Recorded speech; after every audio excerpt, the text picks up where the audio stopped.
having concrete strategies, having concrete tips for scale ups is very much needed at this period. And this is also why we invited Allison and Alan to join. So I'm Nana Yelenia, and together with me is Veronica. We're the founders of BASE, which is a conference that started last year in Amsterdam. And we will also again have the BASE conference, but virtually for this year. And what we stand for is really having dialogues and connecting people and getting inspiration and information. So this is also one of the reasons why this webinar series is very important for us. So I'll leave it to you, Veronica, to introduce Alan and Allison. Thank you for accepting, and happy to have you here, even if we had to start later again. So sorry for the problem. I'm actually trying to email everyone in the same time to make sure everyone has the same link. First of all, I would like to thank all our partners, Amsterdam American Business Club, and we're going to have a little bit later Nayford, the chairman, joining and saying a couple of words, and of course you two for accepting to be part of this and to share your knowledge, especially now when it's a moment, quite a crucial moment to pivot. And I'm so honored to have you two as speakers, because both of you, as said, I think together you have more than 50 years of experience in when it comes to scaling up and to business. And both of you actually have quite similar profiles, because you are sharing your knowledge with on different stages, with in different workshops, are helping hundreds of actually scale ups to grow. Both of you actually had several companies that you grew, you scaled, and you sold. So I see quite a lot of similarities, even if you're on two different parts of two different continents. But maybe it will be better if you two are sharing a couple of your experiences and telling us a couple of words about your experience. And maybe Allison, would you like to start? Yes, thank you so much for inviting me to be here today. I'm really excited. You know, I love business, so this innovation and entrepreneurs sharing their gifts with people around the world, that's really my passion. So whether it's here in San Diego or, you know, whether we're talking in London or Amsterdam, for those of you, those entrepreneurs, I honor you, because I know how hard it is to build and grow and scale a business. It takes years of dedication and resilience to, you know, reach your dreams. But there are easier ways to get there. And I've been a business owner for 35 years, and I've built 10 companies over these 3 decades. Lots of ups and downs, lots of lessons. And for the last decade, I have run a company called Pinnacle Global Network, and we mentor business owners around the world to grow and scale their business. And, you know, my focus is scaling, which, you know, that's what yours is all about. And that's, you know, what my book, Scale or Fail, is about, that came out last year.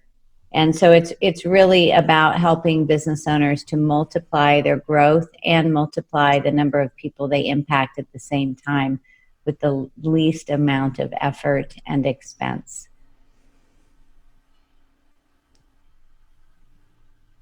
Thank you, Allison. It's impressive. 10 companies is quite a lot to have and to start.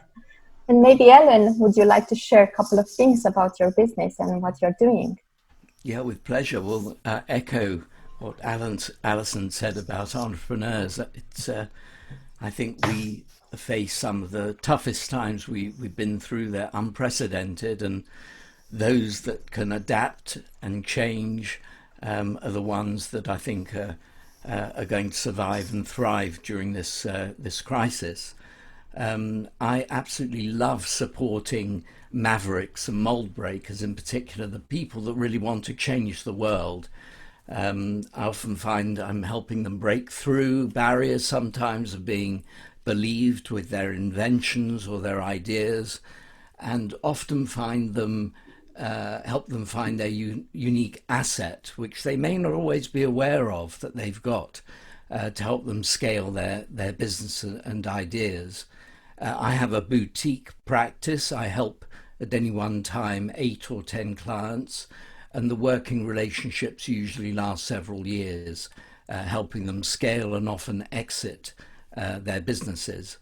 As for my own background, I was born into a business-owning family.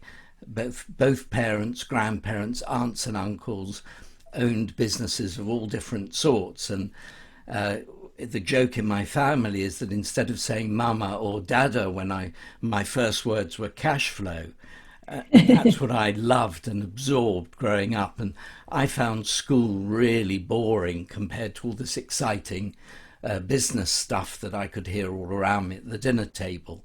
And I couldn't wait to start my own business. I didn't go to university. I was a bit of a maverick, a rebel, always in trouble at school.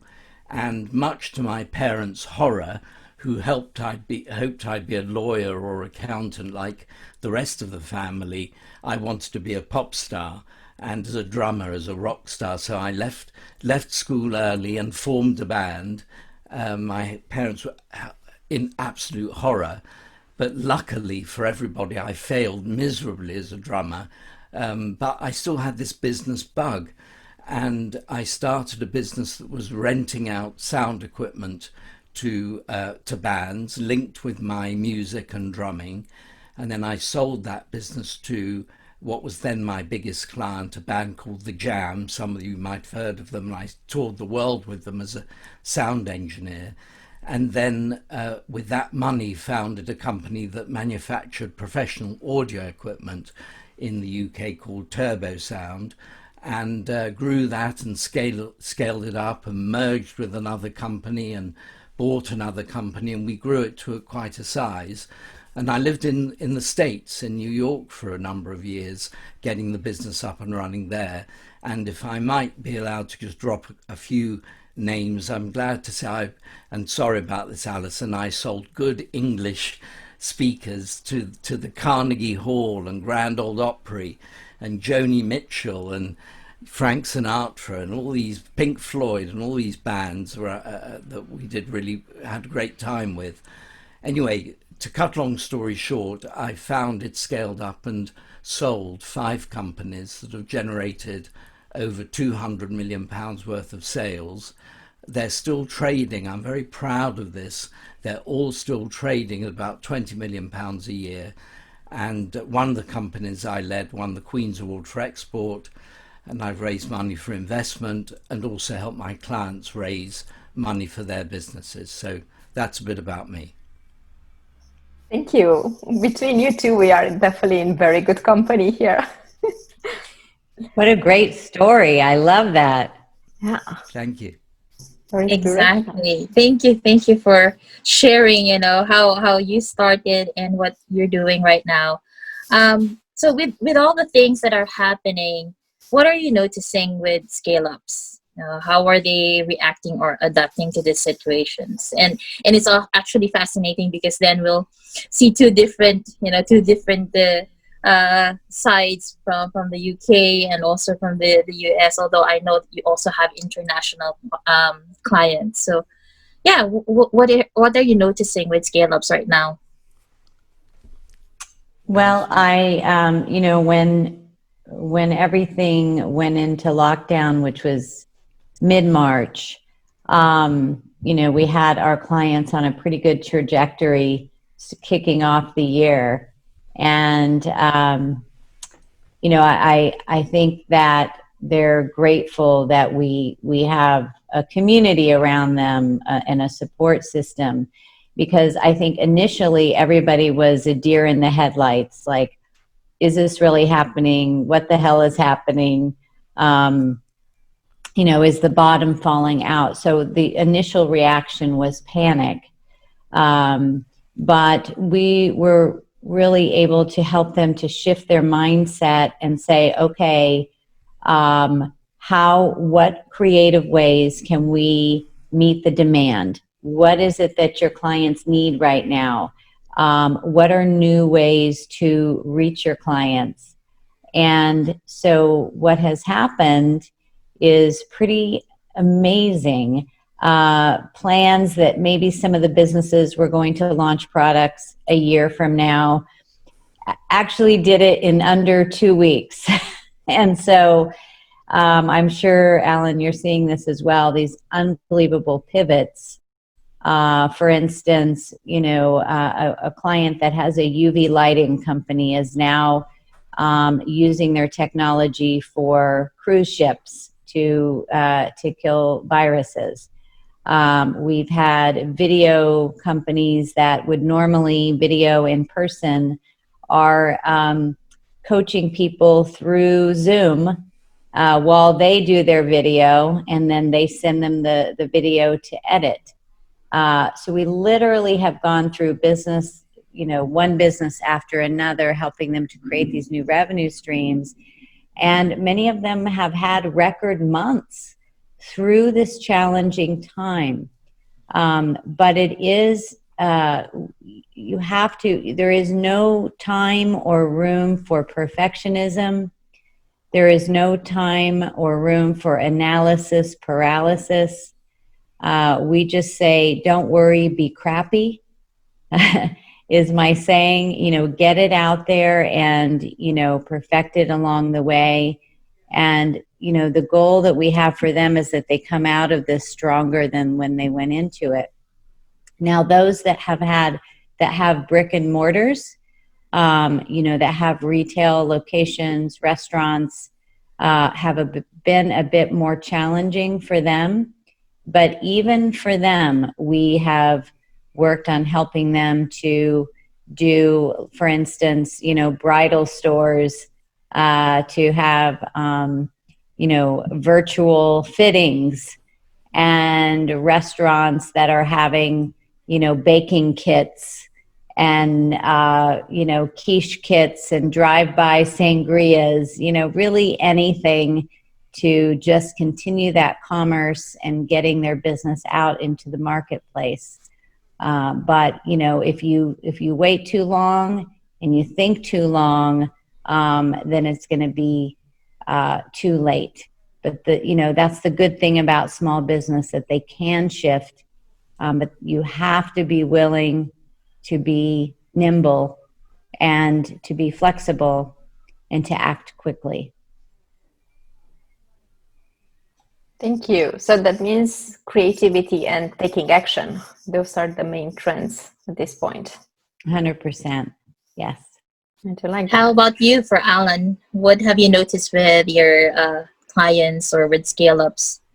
Well, I think I could echo and mirror what Alison has said, that concept of agility and adaptation to the new situations, the companies that have been able to turn on a dime to, and I love that, crappy thinking, being scrappy, getting on with it, not thinking about it, whereas before, months on strategy and getting things exactly right. Now it's a question of acting fast. Having said all that, I think it does make a massive difference what the domain is, what sector a company is in. For example, I've got a couple of companies I'm working with, digital, for example, domain, and a record company, a lot of whose sales are in the digital domain rather than physical, who are growing very well. I mean, if you think of a well-known example, Zoom, we all know that that's grown 200-fold since. On the other hand, again, echoing Alison's point about bricks and mortar, I've got a couple of clients that rely entirely on their physical presence, restaurant groups, a company, imagine this, a company 25 years old, healthy, you'd think they'd go on forever, whose entire business model relies on renting sound equipment to musical theatres in central London. I mean, that was like having the light switched off from one day to the next. Or another company I deal with, again, 100 years old, 250 people, billing a couple of £1 million a month, and their business model is outsourced stock taking for restaurants, hotels and pubs. Well, that was the lights going off from one day to the next. Now their pivoting has been around training. So imagine the knowledge they built up. They've been able to pivot quickly to be able to at least get some income from providing online training. And to end on a kind of a positive note, I can think of a client I deal with that is in food manufacturing, that manufactures gluten-free food, very specialized. They're distributed all around the UK. Boom times, because people who are celiacs and gluten intolerant are worried about having enough in their house, so they're buying lots of it. So it varies enormously according to sector. Thank you. It's as said also with the Alison, creativity. Now is the moment to actually see the creativity. And I was about to ask, because the title of this session is actually Persevere, Pause, or Pivot. But from what I'm hearing, actually, the main trend is here pivoting, adapting. Like don't pause, don't stay in the same position and just keep on doing what you're doing. But you need to basically wake up and see what's happening and adapt to the new situation and pivot, if I'm understanding correctly. So yeah, I mean, I think that, you know, initially the thought of some of them were, let's just wait till it gets back to normal, right? And, you know, I don't think that it's ever going to go back to necessarily the way that it was. I think we will go back and we will have those revenue streams, but you have to diversify. And I think that's, you know, that old adage of don't put all your eggs in one basket. And Alan, like, you know, you're talking about some of these businesses that are dependent on, you know, events and things like that. We have, you know, event planners, for instance, that we've mentored, and they have to pivot to be doing virtual events. And even, you know, companies that have been very healthy with cash flow, you know, when you've got that oxygen turned off, you can only last for so long. So it's really, I like to think of, how do we virus proof the business? How do we economy proof or recession proof the business? What is a new revenue stream, maybe even a new market that is going to have a demand during this time? And, you know, what we're finding is for those business owners, now this is a whole new revenue stream that is going to be great for them well beyond this period of time that, you know, that they're excited about. But the people that are stuck in fear, you know, it's going to be, it's tough for them. But, you know, when the best way to get out of fear is to take action. And once you take action, you know, your confidence rises and you see that, you know, that people are, you know, there's a good chance they're going to be interested in your product or service. People are still buying. People are still spending money. In fact, you know, if they're home and they're sitting at their computer, you know, like the digital, what you were talking about, Alan, is, you know, there are some of our clients that, like the food, they're doing exceptionally well. And so there is business out there. People are spending money. It really is about being a detective and figuring it out, you know, where the demand is and going towards that demand. And, you know, that's like business in general. It's just on hyper speed with geoforce behind it right now. So true. So I'm just admin comment because I have to say, because of the technical issues, I forgot to mention that, so I apologize. But I see people are quite active, and they almost all of them moved to the new link. So thank you for being so proactive. People start asking questions. We're gonna start asking them in between. Lana and I, we do have a couple of directions prepared for you, things that we think are interested in. Honestly, the two of us are very interested to hearing your answer. but we keep on having questions. So to all our viewers, please keep on asking questions. Our team is putting them together, and we're going to ask our speakers and ask them to respond to those. Lana, I think you also have a question. Yes, I'll jump into one of the questions that was posed by Eric instead, because Alison already shared this, and maybe it would be great to hear from Alan what your take on this. Eric has asked about what are the upcoming trends, because Alison mentioned, look at what is possible. So what are the trends that you're seeing, especially now, besides digitalization? What have you noticed in terms of the trends?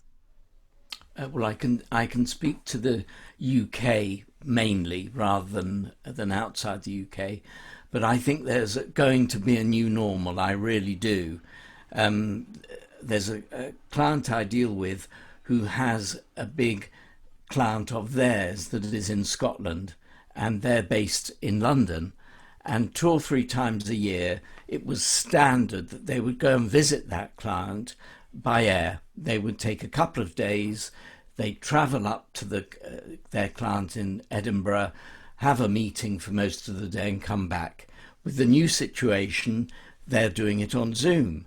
And what did they say? And this is both the client of my client and my own client, who said, why are we bothering with this flying? This meeting has been absolutely fine. Let's not do that, even when they bring back flying.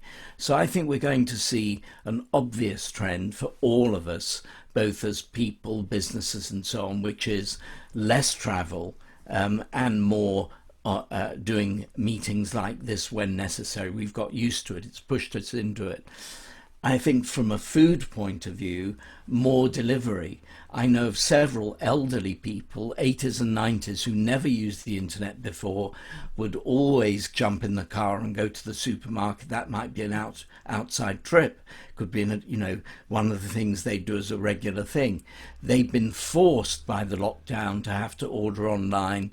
They're now finding it works, and I think that online delivery is going to be an ongoing trend. So there are a couple that I can think of off the top of my head. I'm sure Alison will add to that. Alison? And Alison? Yeah. I agree 100%. It's forced people to go virtual, and companies that said there's no way that they could do that there wouldn't be productivity. I think they're finding that their teams are very productive. The other thing is the globalization. Here we are on 2 continents. Not that we weren't doing this before, but it really is, we have clients that are doing teletherapy and interior design. And so they could design a room in Sussex or in Amsterdam now as much as they could in their local community. We normally do live events in person, and we just hosted a 3-day event in May. And I know that you're doing your September conference virtually as well. And the benefit of that, even though I love in person, I don't know that anything beats giving somebody a real hug, is to be able to reach people that, would not have got on a plane and hopped over. And so, for us, we had several new clients that joined our community, one person from South Africa, that would not have, I wouldn't have had the opportunity to meet. So I think that it is going to open the door to this, going global, reaching out to new markets that, otherwise they would have never thought of. There are many things that are coming up. I think the delivery is also like what you were saying. I have one client that does got some vans and is doing dog training, coming to people's houses, and so I think like we said from the very beginning, entrepreneurs are resilient. They are figure it outers. It's like, let's figure out a way. And because of this, I believe that there is going to be so much innovation when we get to the other side of this, looking back to see all of the incredible inventions that have come out of this time. And I would just say for those of you that are watching right now, is that there's no silly idea. If something has come up for you, follow it. It's generally the crazier the idea, the better. And, that necessity is the mother of invention. That's true. There's no better way to get creative or to actually get into action and do something that the need of having something done. We still have some questions from our side. However, I see people are very busy asking questions. So Lana, maybe we should just jump into these things, into the questions asked by our audience and combine them with ours. Yes. Carrie actually has a good question, and I'm going to ask it, and it's for both of you. Actually, I'm very curious to hear both sides. Let me just get this one because it's easier to read from here. What have either of you found to be most useful in getting your clients to get the right mental thought process in place to analyze effectively and make realistic growth changes? So who wants to start? I don't Go ahead, mind Alan. going on that one. What was the name of the person who asked? Kerry. Kerry. I know him, and actually he's an amazing photographer and also a yoga teacher. Fantastic. Well, thank you for your question. Typically, I've gone back to something that may sound really old-fashioned to help clients think about that and what their options are. But it still works, and I'll be interested to hear if Alison uses a similar sort of technique. And that is, if we go back to Igor Ansoff, he was a guy that invented the Ansoff matrix back in 70 years ago, 80 years ago. He's known as the father of strategic business management, and he came up with this really simple idea of a way of thinking of what options have I got for growth.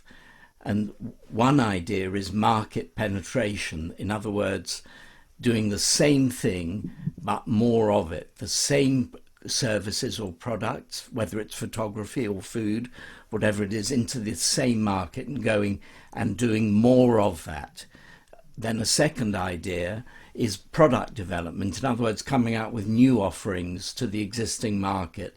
So if you've got existing customer base and existing client base, whether it's B2C or B2B, coming up with new ideas, new ways of servicing that same client or customer market with new offerings. And then the third one that he came up with is market development. In other words, taking what your company already has services or products for, but go to new markets.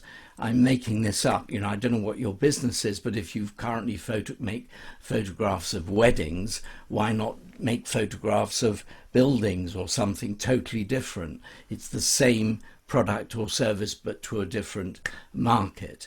And then finally, fourth is the idea of diversification, which Alison touched on just now, where there could be a crazy idea, it's a new product to a new market.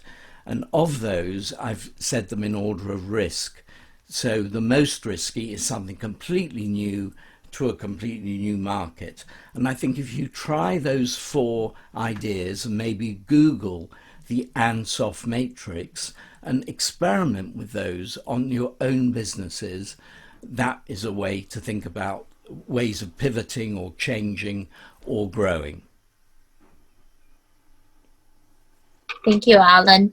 We'll share the link for what you've just shared. I know we've had a conversation on that before, so we'll share that link. How about you, Alison? What can you add in terms of this question on right mental thought processes? Yeah, it is a great question. And Alan, I love the way that you address that.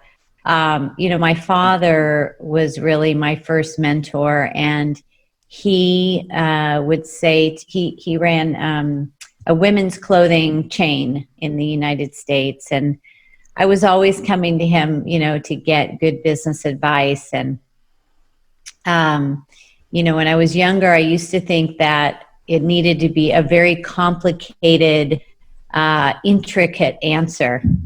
And he said, Allison, do more of what's working and drop what's not. And do more complementary things to what is working. And I remember thinking, Dad, that's all you got? Like, really?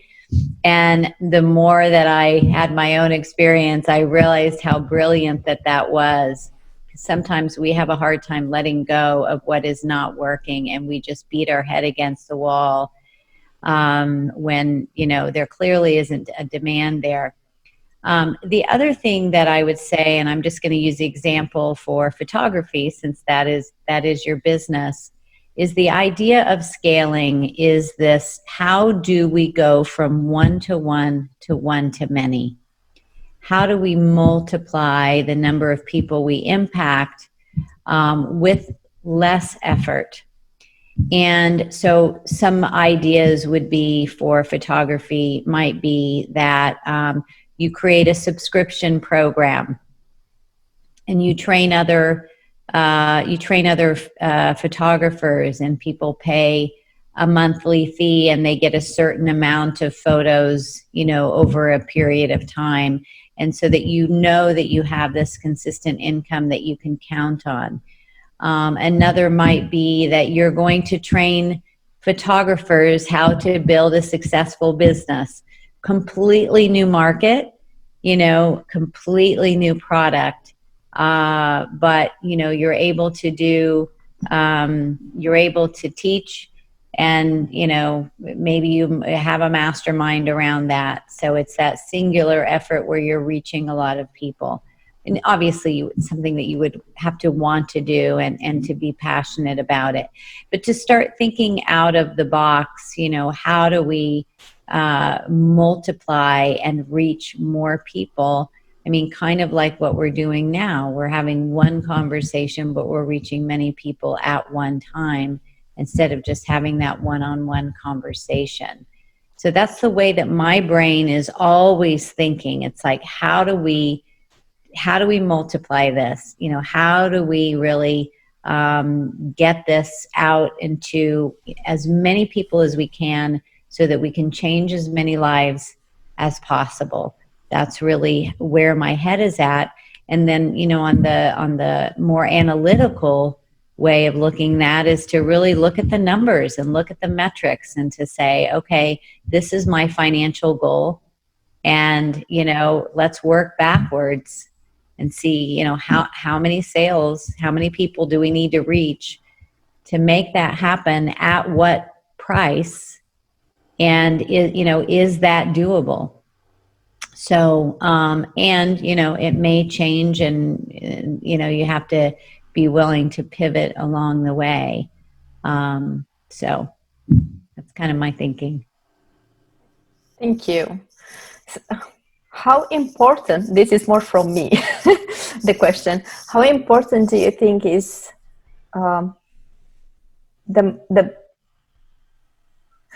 actually, let me rephrase that. Because the question is kind of the same, because we have to either persevere, pause, or pivot. And that happens to your business, but everything starts with you as the owner, as the founder, as the manager, whatever your position is, but the person that is in charge. So how do you keep yourself motivated? It's a little bit in line with the question that Carrie asked about the thought process, but it's more about the internal thought process. What's your advice? How should you approach that? You want to go on that one, Alan? Yeah, okay. Well, the coach in me challenges your question. I'd worry if somebody said to me, I'm not sure how to keep myself motivated. I'd ask, why are they struggling to keep themselves motivated? Are they doing the right thing? Are they in the right business, the one they really feel passionately about? And how purpose-led are they? In other words, why are they in business? Is it just for the money? That's okay, but that is a very different attitude to people who are in business because they're doing something they love and they believe in. They, in my experience, find that motivation isn't a problem. On the contrary, they tend to find demotivation is more of and relaxing, and taking time off is more of a challenge. That's true. I do have that problem. So I hope you don't mind. I'm sort of turning that question around on itself, and I dig a little bit deeper and ask, well, what's the thinking behind the question? I just say honestly, it's not for me because I do have too many programs, and my problem is like, I do need a couple more hours to finish this. But I do see a lot of people around me that they struggle, and they struggle. What should I approach first? Or how can I continue? What should I do? They feel lost. And I'm not really sure what advice I should give them, or what like sometimes is, as you said, like I'm wondering, are you doing the right thing? Are you doing what you love to do? Get help. Wherever they go, if they are feeling like that, get help. Ask their accountant or a friend, trusted friend, or someone like Alison or me. But the most important thing is that they're not alone, and they go and get help. Somebody who can see their issues more objectively. But let me give Alison a chance to speak to that as well. Yeah, I think, Alan, you really nailed it. I think generally business owners have the other issue where they're just, working 24/7. And I would say, are you working on the right things? Especially now where there's so much going on, sometimes it can get overwhelming to say, I have so much that I need to do. Where do I put my focus? And they may be exhausting themselves on the wrong things. And especially as you're scaling, and I'm sure, Alan, you see this with your clients, the business owner has their hands in too many things. And trying to manage too many things. And believe me, I've been guilty of this over the years. And, you can't physically do it all. And I think sometimes there's a difference between low motivation and just burned out. When all this happened with COVID in mid-March, everybody came out of the gate and they're just, I've never worked so hard. There's all these people going, oh, I'm just relaxing. And we're like, wow, it's just, there was no time to relax. And then, so now that a couple months have passed, even for myself, we've had to say, you know what, let's just take a breath. Let's take a breath and just, take a little bit of downtime so that we can get creative. We can get that inspiration back, because even if you love what you do, but you're exhausted, it is very hard to, to get that creative brain power that you need. So I think it's super important, even if you have a lot to do, to really give yourself time to rest, do some really good self-care, exercise. My concern is with everybody in the house just sitting all day. That is so bad for us, and we got to stay healthy and strong and nimble. So playing music, doing things that are creative, art, exercise, getting out and just taking a walk, things like that, I think can, you get the ideas and the brain flowing and so forth. And also just, if you're looking at a lot of things to do and you're feeling that overwhelm, I think working with a coach is super important, and really looking at what out of all these 10 things that you have to do, what's the one thing right now that is going to get you the most mileage? What is the one thing that's going to give you the impact today? Do you really need to do these other things? And it's usually the one thing that you're procrastinating. But tackle that one thing, and that's going to, I think, get you more excited because you did it, you accomplished it, and then, that will help to bring, some of that confidence back and that inspiration back. Thank you. Thank you, guys. So basically, make sure you take time off. And what I noticed, some of my clients, not all, but actually two, they paused everything. They got so scared with the situation that they paused everything. And for me, that was like, why are you doing this? This is the worst time ever to do that. And different discussions started from here. But I think your two answers are amazing and give quite a lot of starting points. Lan, we don't have a lot of time, but if you two don't mind, I think we can go 10 minutes over because we started a little bit later, and we still have a couple of questions that maybe you can combine them, Lana, and let's ask them because they're really good questions. Yeah. So let's do the question of Nefer because it's a continuation of what we were talking about in terms of the mental processes. What do you think is how will the looming recession, if you believe it will happen, affect the optimism necessary to pivot and scale? I think this is very valid. Considering what's going on right now, we're bound to get into a recession period. So, any thoughts on this, Allison? Yeah, I mean, we know from history that the markets go up and the markets go down. And I think the recession prior to COVID, we've known that it's coming the last few years, if you listen to economists. And I have been in business for the last couple of recessions. And I remember in 2009 when things started crashing here and everything started happening. There's also an incredible amount of opportunity, during a recession. So there is opportunity for negotiation of salaries with employees. There's opportunities for negotiation with leases. I think the key is exactly what we've been talking about throughout this webinar is that you have to be willing to be creative and pivot. And, our natural response is to go into fight or flight and to go into panic. And when that happens, you're just going to put a magnifying glass on the problem. And, the more you focus on something, the more that it expands. And so, I would just say approach this as, okay, things are going to change, but, you're going to have, you can't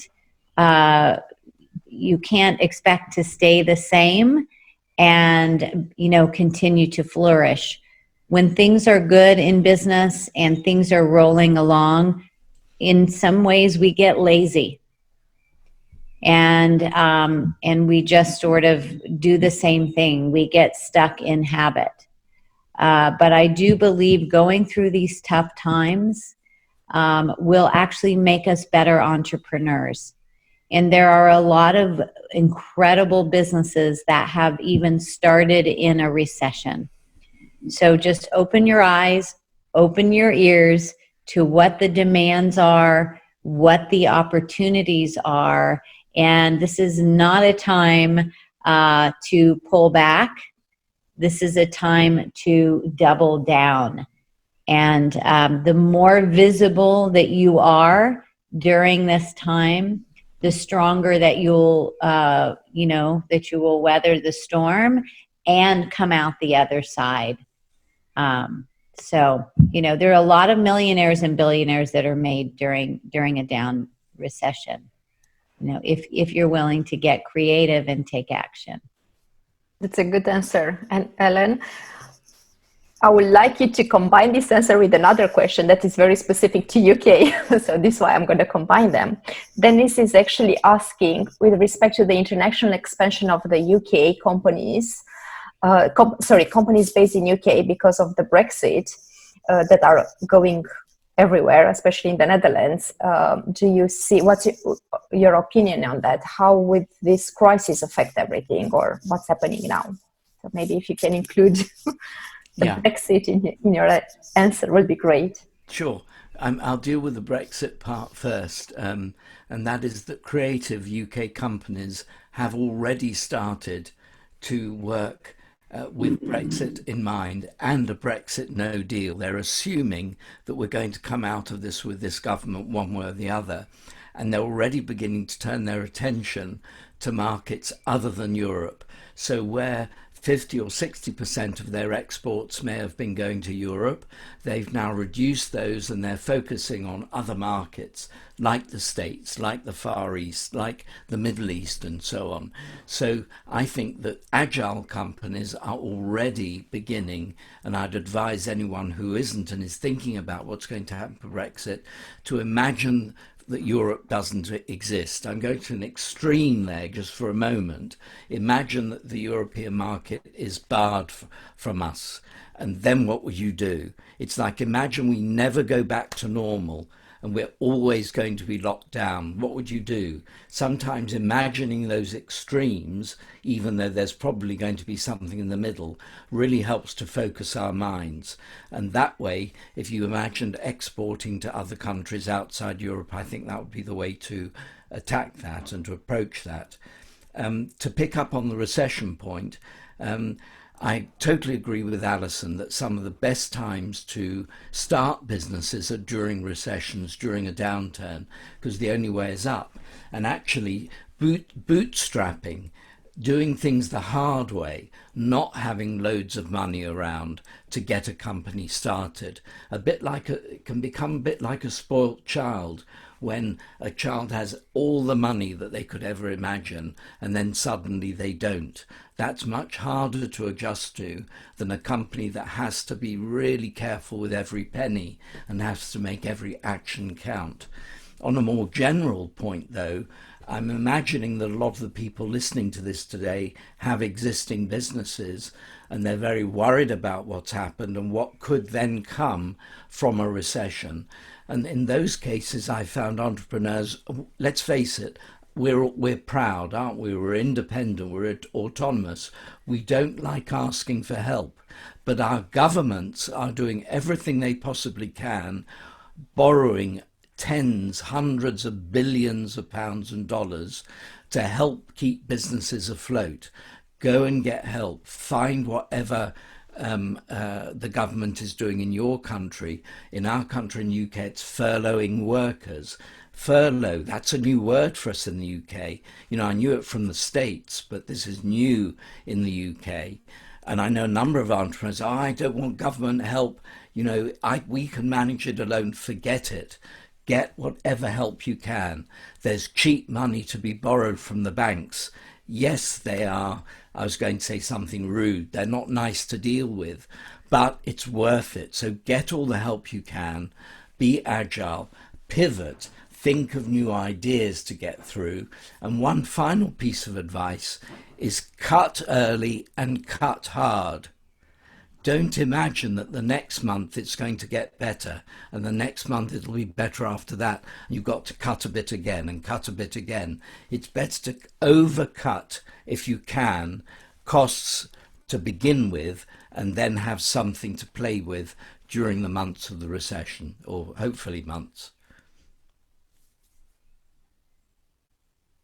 Thank you for all those insightful suggestions, which also gives us to our last question in terms of what would be, your top 3 scale-up strategies in moving forward. So for everyone who's watching right now and who would also be watching later on the recording, what are your top 3 suggestions moving forward?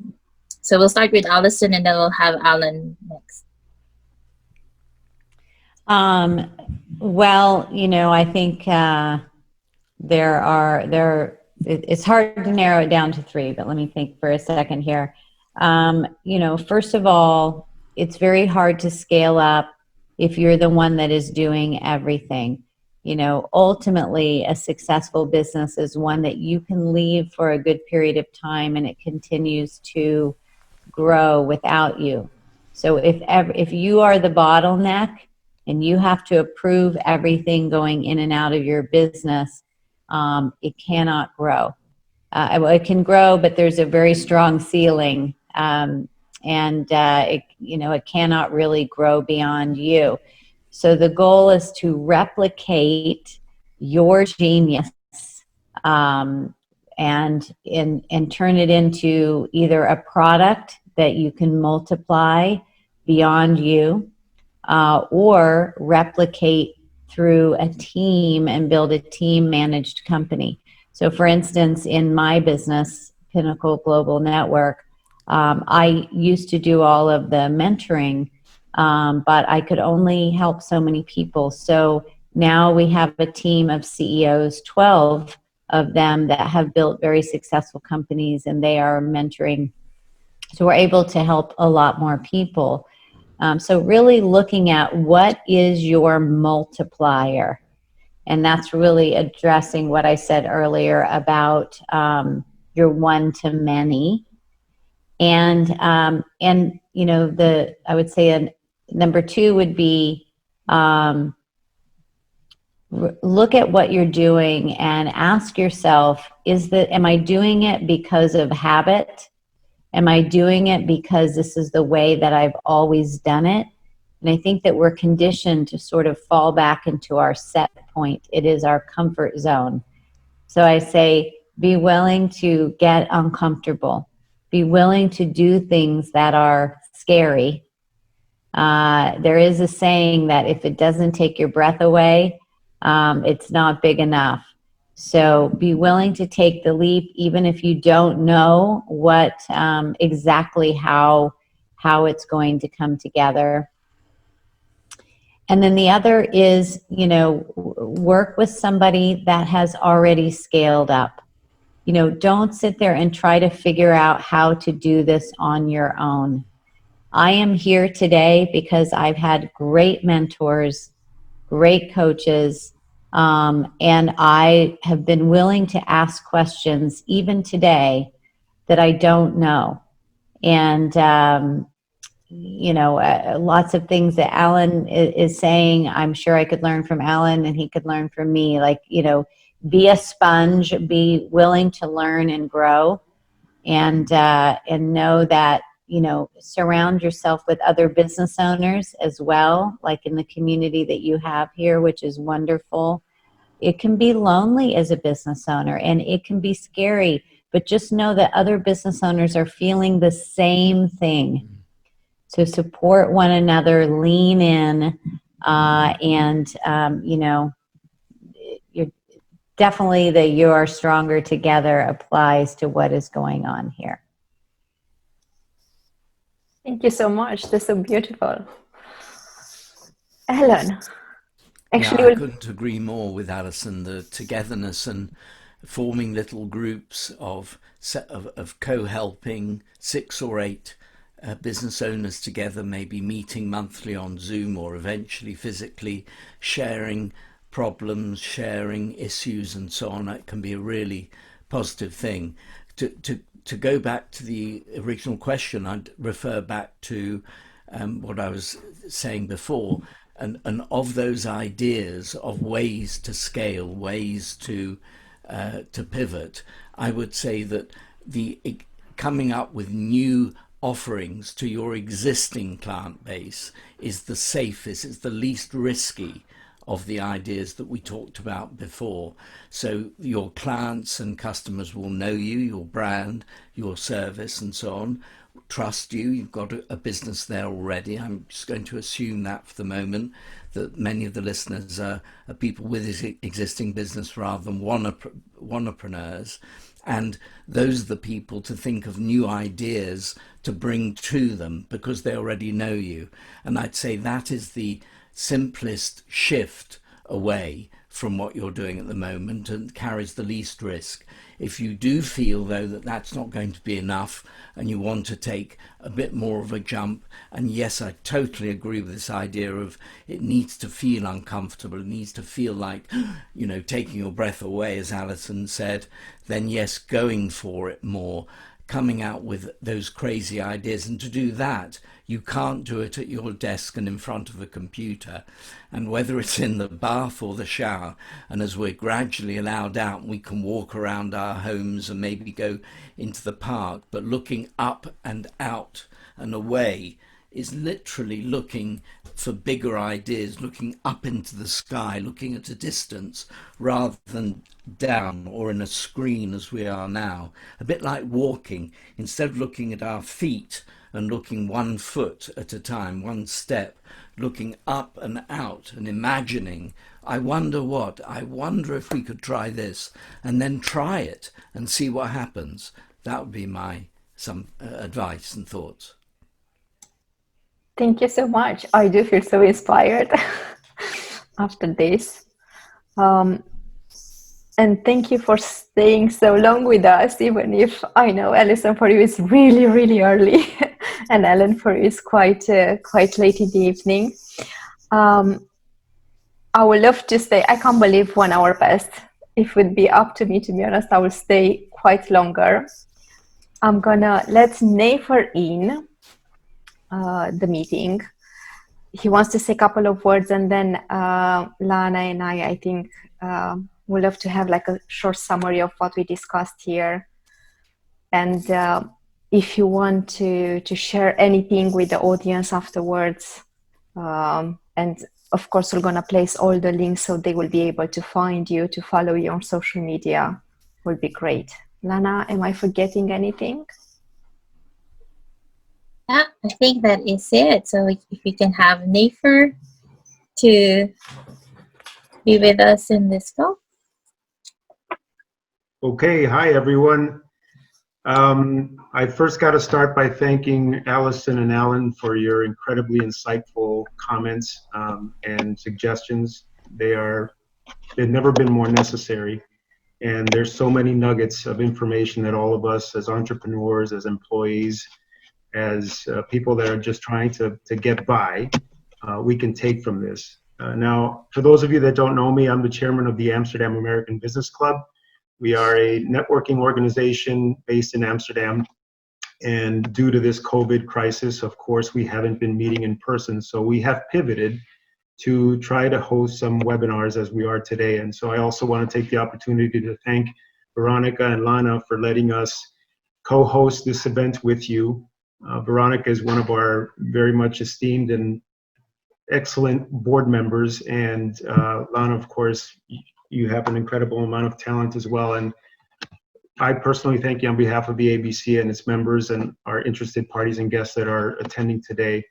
I wanted to briefly mention that we will be having another online webinar coming up at the end of the month, again co-hosted with BASE and another one of our board members who will be participating.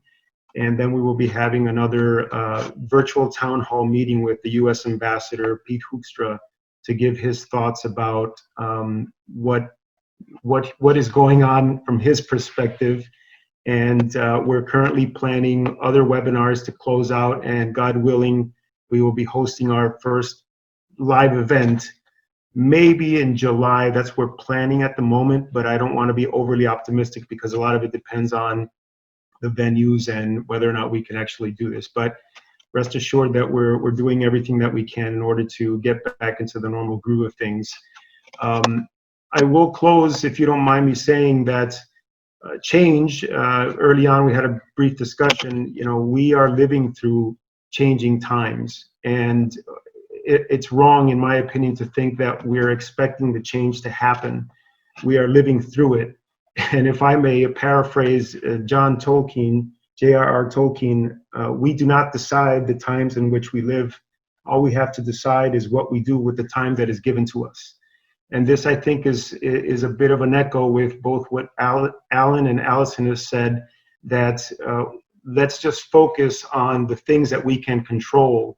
whether that be completing the one task of the myriad that we have upon us, and that gives us the energy to move forward to the next task, or participating in these types of webinars and online sessions, leaning into our networks to share ideas, exchange ideas, and give us the energy we need to confront the next challenge that you know will be out there.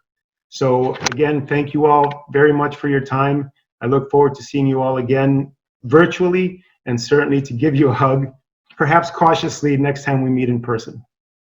Be well. Thank you, Dave. I have to say, I do miss the hugs. And I do miss the face-to-face meetings over coffee. But I'm pretty sure shortly, like here, we start being able to go out, and I'm not sure when we're going to be able to have a big event with 100 people, but we're getting there. Yes. Thank you, all of you. And actually, if you would like to share something in the end, or Lana? Veronica, just for those who are interested to find out more about BASE, so all the links are also there in the YouTube link.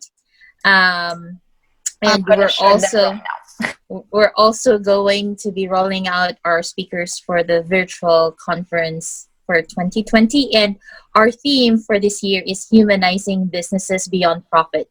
And this is also why these webinars are one way of doing that, because we believe that, you know, collective sense making and how we're doing it right now is very essential. So thank you very much for joining us, Alan and Allison. Thank you for saying yes to this invitation. And Nafer, it was great having AABC as part of this series of webinars. Our pleasure. Thank you again. Be well. Stay safe. Thank you. Thanks. Thank you, everyone. Bye. Bye. Bye. Thank you so much. It was wonderful. Always Bye. a pleasure to have you guys. Bye. Bye. Bye, Veronica. Thanks. Bye. Thank you so much.